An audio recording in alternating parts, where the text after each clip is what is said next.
أشهد أن لا إله إلا الله وأشهد أن محمدا نبي الحبيب الكريم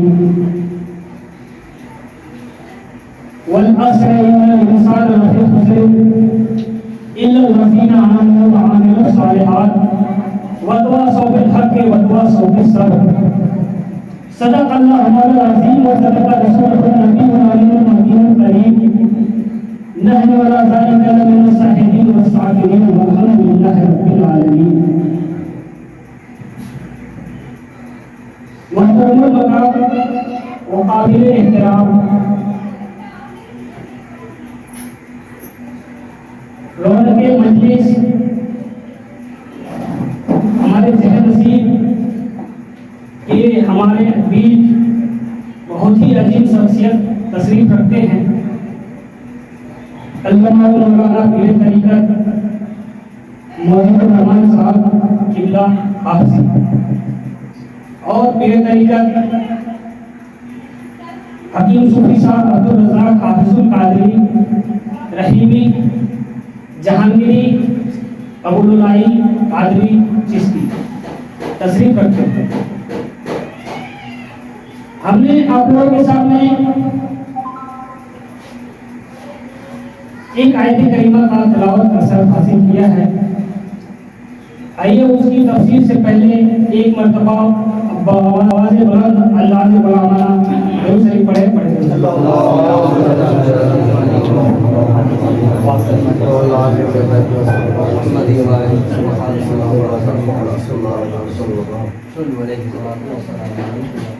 خود تبارک و تعالیٰ فرماتا ہے قسم ہے عصر کی بے شک انسان گھاٹے پر ہے مگر وہ جنہوں نے ایمان لائے جنہوں نے صبر کی وصیت کی جنہوں نے حق کی وصیت کی اور جنہوں نے نیک عمل کیے وہ گھاٹے پر نہیں. آج کا یہ میرا موضوع سوال انسان رہے گا کیونکہ یہ آج پھر وہ زمانہ آ گیا ہے جب انسانیت تڑپ رہی ہے بلک رہی ہے سسک رہی ہے. ہر طرف سے انسانیت پر حملے ہو رہے ہیں. ہر طرف سے یہ فریاد بلند ہے کہ پتہ نہیں کون کس وقت ختم ہو جائے پتہ نہیں کون کس وقت دہشت گردی کا شکار ہو جائے پتہ نہیں کون کس وقت ظلم و ظلم کی زد میں آ جائے. یہ سوچ کر انسانیت کام رہی ہے. یہ انسان جس کے لیے یہ پوری کائنات سجائی گئی ہے یہی انسان جو اس کائنات کا پورا دھڑکتا ہوا دل ہے. افسوس کی بات یہ ہے کہ انسانیت کی رہبروں کو چھوڑ کر یہ انسان خود درندہ بن گیا ہے. انسان خود درندہ بن گیا ہے. اگر انسان سمجھے اس بات کو کہ انسانیت جو ہے ہر قید و بند سے آزاد ہے چاہے کالا ہو یا گورا چاہے غریب ہو یا امیر چاہے بادشاہ ہو یا غلام چاہے ہندو ہو یا مسلمان چاہے سکھ ہو یا عیسائی چاہے پارسی ہو یا یہودی چاہے فرقوں میں بٹا ہوا ہو چاہے علاقوں میں بٹا ہوا ہو چاہے نسلوں میں بٹا ہوا ہو چاہے زبانوں میں بٹا ہوا ہو مگر سب میں ایک چیز کامن ہے وہ ہے انسان اور انسانیت. اور اس انسان کی قرآن کریم نے بڑا ہی فضیلتیں بیان کی گئی ہیں. قرآن نے بڑائیاں بیان کی ہیں. یہ انسان جو کائنات کا دھڑکتا دل ہے سب کی تاجداری کا تاج کسی انسان کے سر پر باندھ دیا گیا ہے. جہاں تک وجود کا سوال ہے تو پہاڑوں کا وجود جنگلوں کا وجود انسان سے کہیں زیادہ ہے کہیں زیادہ بڑے ہیں مگر ان کی تاجداری کا تاج اسی کے سر پر باندھ دیا گیا ہے. میرے دوستو اسلام جو ہے اسی طرح اسلام جو ہے کسی ایک گروہ کا نام نہیں ایک علاقے کا یا ایک چھوٹے سے قصبے کا نام نہیں. اسلام جو ہے ہر قدم پر انسانیت کا سبق دیتا ہے، ہر قدم پر انسانیت کا سبق دیتا ہے۔ اسلام آیا اس وقت جب انسانیت دم توڑ رہی تھی، جب لوگ زمین کی ریت کی طرح منتشر تھے، لوگ شراب کو پانی کی طرح پیتے تھے، لوگ سودخور تھے، لوگ غریبوں اور یتیموں کو جینے کے حق سے محروم کیے ہوئے تھے۔ ایسے وقت میں بیمار انسانیت کے لیے ٹونک کے روپ میں یہ اسلام آیا ہوا تھا۔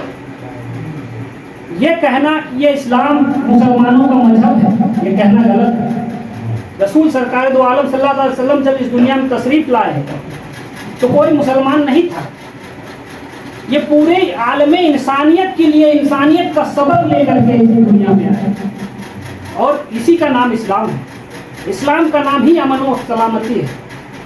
میرے دوستو، جس طرح سے کوئی دوا جب ایجاد ہوتی ہے تو ہر ایک قوم کے لیے ہوتی ہے، نہ کہ اس کا کوئی مخصوص ہو جاتا ہے کہ نہیں یہ یہودی نہیں کھا سکتا، یہ ہندو کھا سکتا ہے، مسلمان نہیں کھا سکتا، پارسی کھا سکتا، ایسا کچھ نہیں۔ یا افریقہ والے کھا سکتے ہیں، امریکہ والے نہیں کھا سکتے، ایسا کچھ نہیں ہے۔ جب کوئی دوا ایجاد ہوتی ہے تو پورے عالم انسانیت کے لیے ہوتی ہے۔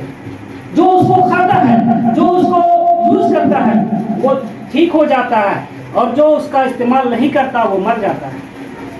میرے دوستو، اسلام اسی طرح سے اگر کوئی اسلام کو مانے تو وہ اسلام کا ہے، مگر یہ کہنا کہ اسلام مسلمانوں کا ہے یہ کہنا غلط ہے، کیونکہ وہ رب العالمین، وہ رحمت للعالمین، رب العالمین ایسا کہ جب وہ پانی برساتا ہے تو کسی میں بھید بھاؤ نہیں کرتا، جب وہ سورج کو اگاتا ہے تو کسی پر بھید بھاؤ نہیں کرتا کہ یہ ہندو ہے، یہ مسلمان ہے، یہ فلانا جماعت کا ہے، یہ بریلی ہے یا پھر دیوبندی ہے، کوئی تجاد نہیں کرتا، کوئی فرق نہیں کرتا۔ وہ رب العالمین ہے، وہ رحمت للعالمین کہ ہم امت ہیں جو پوری کائنات کا رحمت للعالمین ہے۔ میرے دوستو، آج لوگ چھوٹے چھوٹے ٹکڑوں میں اسلام کو بانٹ دیے ہیں۔ آج میں یہ بتانا چاہتا ہوں کہ فرقہ واریت کا جو یہ ناسور ہے، جس نے پورے عالم اسلام کا سرازہ بکھیر کر رکھ دیا ہے، پورے وحدت المسلمین کو پارا پارا کر دیا ہے، اور یہی وجہ ہے کہ آج پوری دنیا میں اسلام ذلیل و رسوا اور مغلوب ہے، اور مختلف ٹکڑوں میں بٹا ہوا نظر آتا ہے، مختلف ٹکڑوں میں دکھائی دیتا ہے۔ اسلام فرقہ واریت کا جو ناسور ہے، اس نے نہ صرف اسلام کی یکجہتی کو نقصان پہنچایا ہے، بلکہ اس کے ساتھ ساتھ تعلق باللہ و تعلق بالرسول اس فرقہ واریت کے ناسور سے زیادہ رہا ہے۔ اور یہ بات نہ رسول کے بعد کی بات ہے، جب آپ سمجھیں گے یہ فرقہ واریت کا آغاز کہاں سے ہوا، شروعات کہاں سے ہوا، تو پتہ چلے گا کہ جب نہ یہ رسول کے 100 سال کے بعد کی بات ہے، نہ رسول اللہ کے 400 سال کے بعد کی بات ہے، بلکہ خود رسول کے زمانے میں ہی کچھ لوگ دل سے اسلام قبول نہیں کیے تھے، زبان سے تو پڑھتے تھے لا الہ الا اللہ، مگر ان کے دلوں میں نفاق تھا، وہ دل سے ایکسپٹ نہیں کرتے تھے اسلام کو، بس اپنی جان بچانے کے لیے، اپنی مال بچانے کے لیے اور سیاست کے آرزو میں اسلام قبول کیے تھے، اور وہ ظاہر ہوئے کب؟ جنگ صفین میں، جنگ جمل میں، جنگ کربلا میں وہ ظاہر ہو گئے کہ یہ منافق ہے، اسے پہچان لو۔ میرے دوستو، فرقہ واریت کے آغاز رسول کے زمانے میں ہی ہو گیا تھا۔ جیسے کہ آپ جب مولا علی کی شہادت کو دیکھیں گے تو سمجھ میں آئے گا کہ حیدر کرار مسجد میں بیٹھے ہوئے نماز پڑھ سجدے کے حالت میں ہے، اور کوئی مار رہا ہے ان کو تلوار سے۔ اب سوچئے کہ کوئی دوسرا قوم والا آ کر کے مارا تھا، کوئی دوسرا دھرم کا تو نہیں تھا نا، وہ مسلمان دھرم کا تھا۔ آئیے میں پوچھتا ہوں آپ لوگوں سے کہ اگر کوئی شخص اس کا نام عبد الرحمان ہے، آپ کیا کہیں گے؟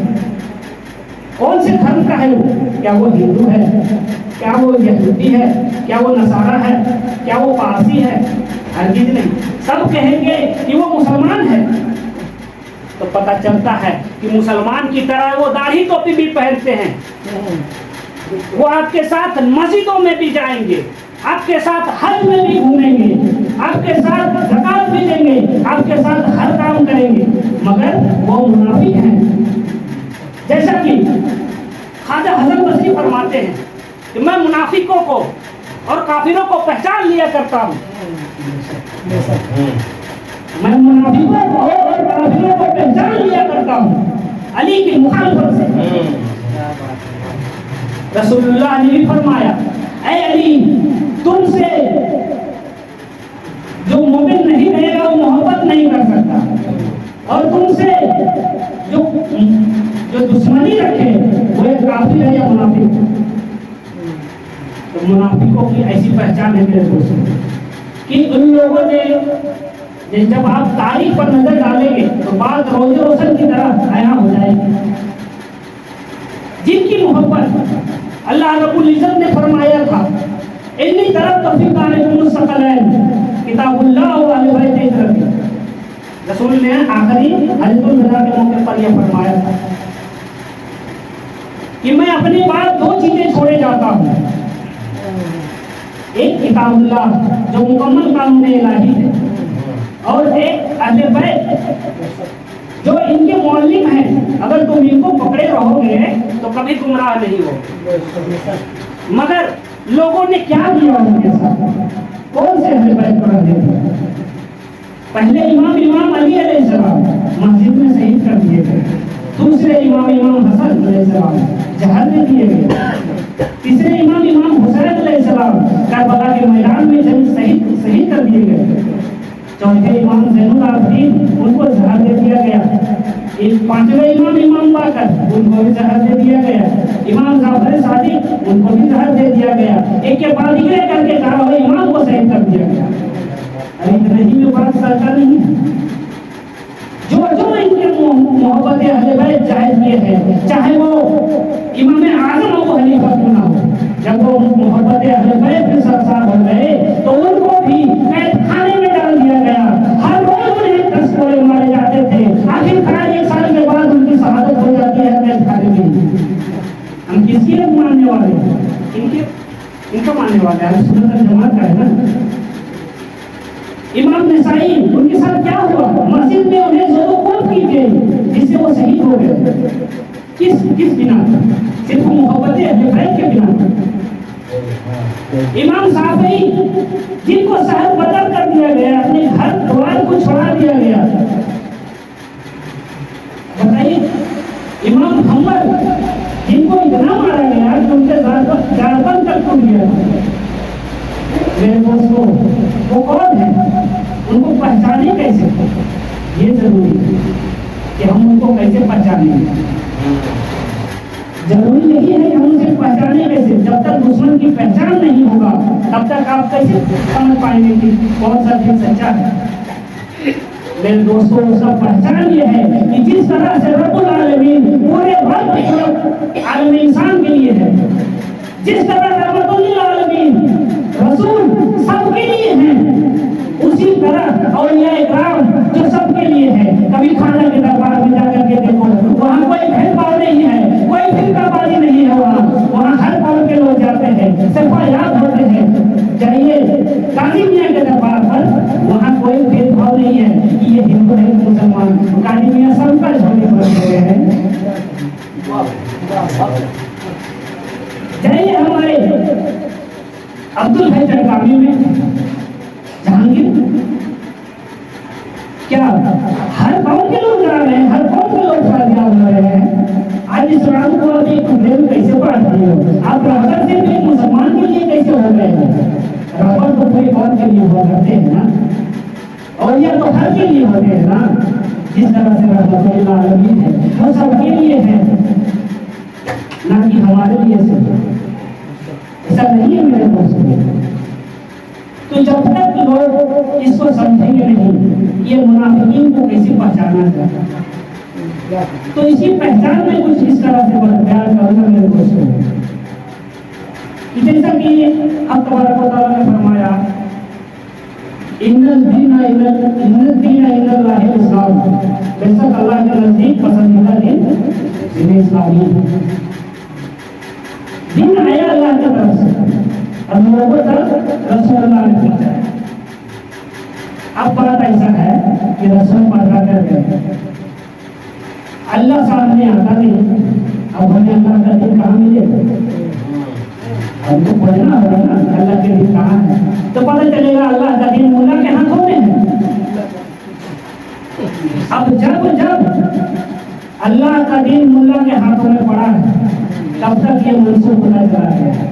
1,24,000 پیغمبر اس دنیا میں آئے، سب وہ اللہ کا سچا دین لے کر کے اس دنیا میں آئے، مگر کیا ہوا؟ ان کے امت کے علماء نے اس میں اپنی طرف سے کچھ باتیں ایڈ کرتے کرتے اس دین کو منسوخ کر دیا گیا۔ تو ہمیں جاننا ہوگا، پہچاننا ہوگا کہ یہ دین میں اتنا اللہ کا دین کتنا منع کر دیا، کیونکہ اللہ کی طرف سے ہمیں جو دین آیا اس کا ایک اصل اور ایک فرق۔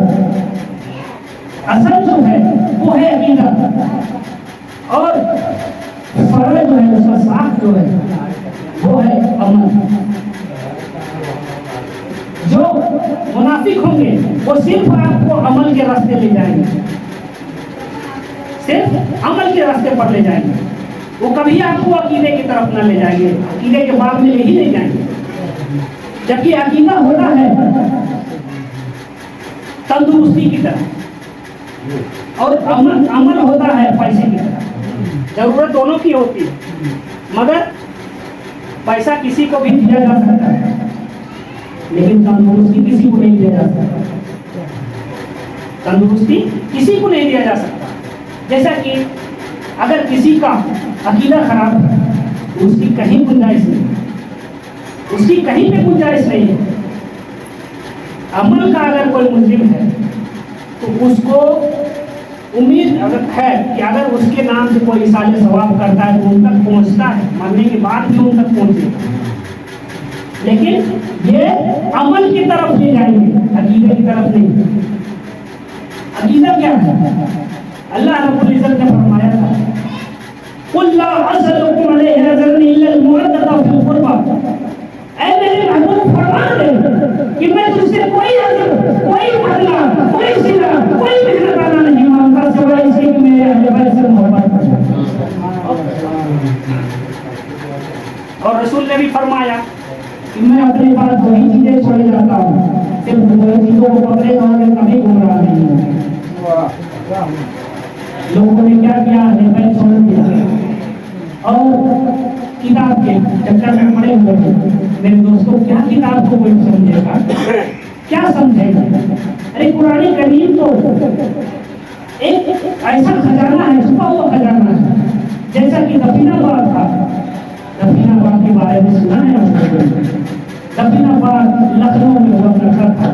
ایک نواب جب یہ دیش غلامی حکمران ہونے والا تھا تو وہ نواب کیا کیا، اپنے جواہرات، اپنے ہیرے، اپنے جواہرات سب کو کیا کیا کہ ایک قبر کی صورت میں بنا کر اس میں ڈال دیا اور اس میں لکھ دیا کہ قبر میں لیٹا ہوا اٹھ جائے گا ایک دن ضرور، وہ دور آنے دو، یہ دور جانے دو گزر، وہ دور آئے گا ضرور۔ قبرستان میں لکھوا دیا اور ایک لاکٹ بنا لیا، اس میں بھی لکھوا دیا۔ وہ کیا کیا کہ وہ اپنے وارث کو دے دیا، اس نواب کا جو وارث تھا، اس کا جو ناتی پوتا تھا، اس کے پاس پہنچ کر چلا گیا۔ آخرکار 250 سال کے بعد یہ دیش آزاد ہو گیا۔ جب آزاد ہوا تو وہ نواب کا پوتا آیا اور بولا کہ میرا کچھ مال اس دیش میں چھپایا گیا چھپا ہوا ہے، میں اسے لے جانا چاہتا ہوں، کتنا پرسنٹ لو؟ تو نہرو نے کہا کہ 2.5% دے دینا، باقی لے جاؤ، تمہارا مال ہے۔ تو سوچا کہ 1-2 کلو ہوگا۔ جب وہ اس چیز کا ایگریمنٹ کروا لیا بھارت کے حکومت نے، ایگریمنٹ کرا کر کے ڈسٹرکٹ طور پر، وشو کے طور پر وہ ایگریمنٹ کروایا کہ ہاں 2.5% میں معاملہ طے ہے۔ اس کے بعد جب نکلا